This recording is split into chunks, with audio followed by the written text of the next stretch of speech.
something that we've been doing on the buses, or not the buses, but on the tube and on the trains, is what I'm dubbing Eavesdrop Evangelism.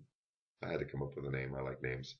Eavesdrop Evangelism, and it's not that you're doing any eavesdropping, but the people on the bus or on the tube or the train are.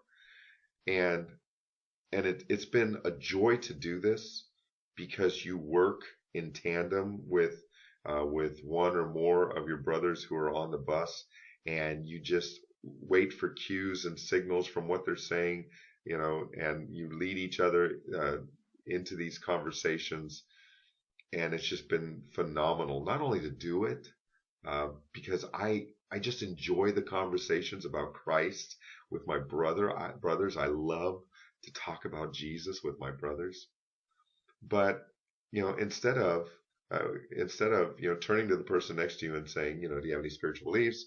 And engaging them directly in conversation. Nothing wrong with that at all. We've been doing that too. Um, we've been using this tactic, which has been very, very effective, in normal tones of voice, not raising our voices or anything. We strike up conversations with each other about the conversations we've had with unbelievers, talking about the day's events, talking theology, talking about the law, talking about the gospel, sharing back and forth about the glories of Christ. And the people around us are listening to our conversation. And so if they object to what we're talking about, they have to admit they've been eavesdropping on what we've been talking about to do that. So no one could argue that we're open air preaching on the tube or open air preaching on a train. No one could argue that we're bothering people by initiating conversations with them. Not that any of those things are wrong at all. But I've really loved this kind of evangelism because our conversations have been deep. They not that open air preaching is superficial. It never should be. It can be at times for some, but never should it be.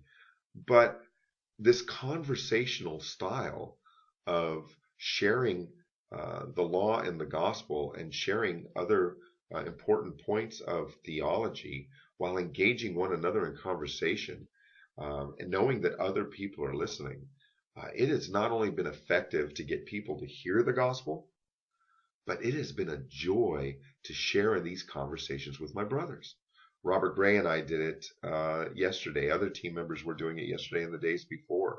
Robert Gray and I did it at a couple of different times.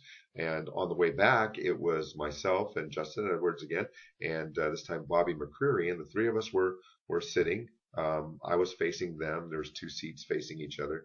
I was facing them, and there's an open seat next to me, and some of the other team sat across the aisle, and there were some open seats there with them.